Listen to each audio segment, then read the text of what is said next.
Estamos de volta conversando com o Dr. Lucas Catar, da Ordem dos Advogados do Brasil. E amanhã, só lembrando, tem um evento. Fale mais desse evento. É amanhã no auditório da OAB. No auditório da OAB, Exatamente. Ali perto da Justiça Federal. Isso, perto da Justiça. Começa frente, às né? 18h30. Exatamente. Público-alvo. Então, o público-alvo, em primeiro lugar, são as pessoas que trabalham na área, e tanto a parte do agronegócio, como os advogados que atuam na defesa dessas mesmas pessoas. Como nós já vimos falando no primeiro bloco, né, até alongamos a conversa sobre outro tema também muito relevante, Sim. Legislações trabalhistas e previdenciárias estão intimamente relacionadas com o agronegócio. Se existem duas coisas que assim devem dar dor de cabeça, devem dar dor de cabeça em qualquer fazendeiro, são problemas ambientais e trabalhistas. Com certeza.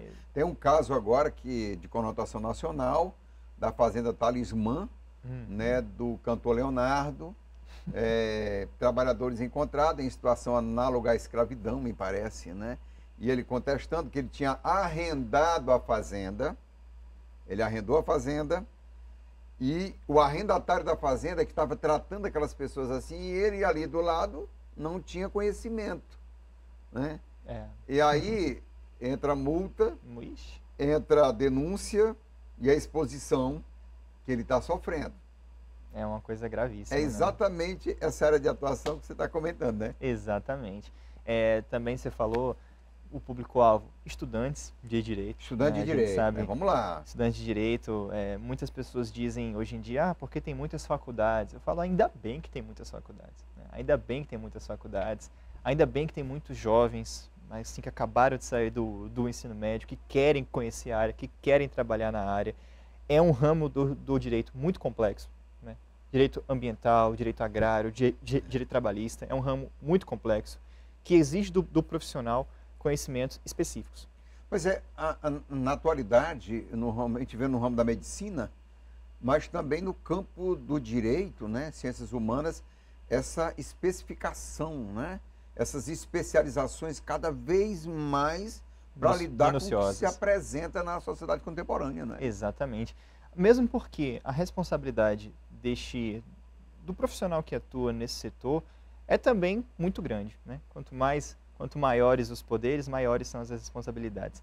E temos aqui um cenário por exemplo, direito ambiental, constantemente pessoas que atuam na área se deparam com multas milionárias do IBAMA, muitas milionárias. De 1 milhão para cima, né? 1 milhão é pouco ainda. 1 milhão é pouco das multas. É pouco. Somente agora, com tudo que está acontecendo. Exatamente. Que vem uma coisa que nós sempre falamos entre advogados. Se você coloca o seu dinheiro num banco, ele rende muito pouco, né? Ele rende muito pouco. Mas se você deve à União, ou então deve o IBAMA, a multa, o débito, ele atualiza com uma grosseria, por assim dizer. Exatamente. Eu sei casos de prefeituras, de pessoas que não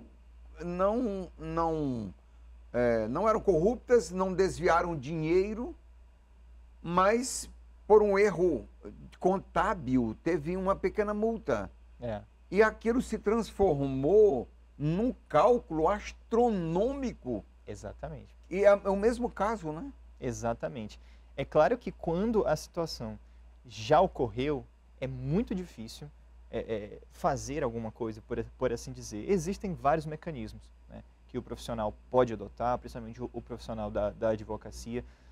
Hoje em dia, inclusive, estes órgãos eles são muito solícitos a pedidos de parcelamentos. Há mesmo programas de refinanciamento dessas dívidas que ajudam a eliminar juros, a parcelar os valores, mas a melhor atividade é a prevenção. A prevenção. A prevenção. Você acha que há uma criminalização do fazendeiro, do agronegócio de uma maneira geral? Com certeza, não há dúvidas alguma por disso. parte de entidades públicas? Também é um movimento, creio assim, que sempre fica no imaginário popular, né? De tanto ver propagandas, livros, ou então pessoas criticando o agronegócio, dizendo que o agronegócio está destruindo o meio ambiente. O meio ambiente, exatamente. O agronegócio escraviza as pessoas, o agronegócio quase como se fosse uma coisa equiparável a uma relação trabalhista medievalesca. Uma relação trabalhista absurda. Claro que existem abusos, existem pessoas mal intencionadas, existem pessoas que se aproveitam da condição econômica para ali subjugarem outros, explorarem outros, né? Explorarem outros. Mas não podemos generalizar, né? Não podemos generalizar de modo né? algum, nunca, em nenhum lado, inclusive, né? Isso só conduz a essas criminalizações odiosas, essas criminalizações que prejudicam justamente um setor que é importantíssimo na economia, não só regional, nacional. E global. Global. Global. Verdade. Podem pesquisar em internet, em jornais. Sem o setor agronegócio, o Brasil fale. Doutor Lucas, você colocava que a prevenção é a melhor defesa, né? Porque você teve um problema, veio uma multa ambiental, muitas vezes você nem é culpado do que aconteceu. Veio aquela multa, aí você vai para discutir, para parcelar, para não sei o que e tal. Quer dizer, já foi. Uhum. E como é que se faz essa prevenção?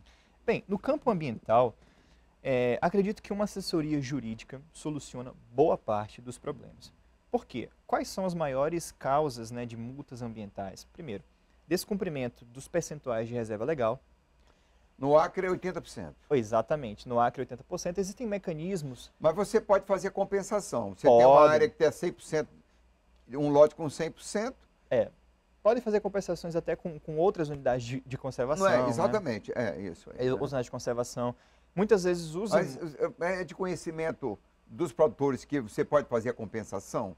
Já é de conhecimento ou não? Tem muita gente que ainda pega multa porque desconhece a lei. Tem muitas pessoas que pegam multa por ignorância. Ignorância, exatamente. Por ignorância. Que tem, por exemplo, se passa um rio dentro da sua propriedade, a depender, claro, né, da extensão desse rio, nós temos uma área de proteção permanente ali. Uma APP, a famosa... Área de proteção permanente. Exatamente. APP. APP. APP é uma unidade de conservação? Não, é um espaço territorialmente protegido. Mas existem unidades de conservação que muitas vezes são catalogadas pelo poder público. Nós temos, por exemplo, os parques, os monumentos naturais, refúgio da vida silvestre, entre outras. Existe uma legislação própria. O Parque do Chandles, né? Lá, no Rio Chandles ali. Existem mesmo. Serra do Divisor, né? Exatamente. Agora, nessa questão de legislação também, a gente tem a reserva extrativista Chico Mendes. Quase 1 milhão de hectares, né? 900 mil e alguma coisa. E há 20 anos, há 30 anos precisamente, era mata bruta. Hoje, você vê os espaços vazios ali. Essas pessoas também são multadas. Né? São. É uma grande discussão, né, quando nós falamos de terras rurais.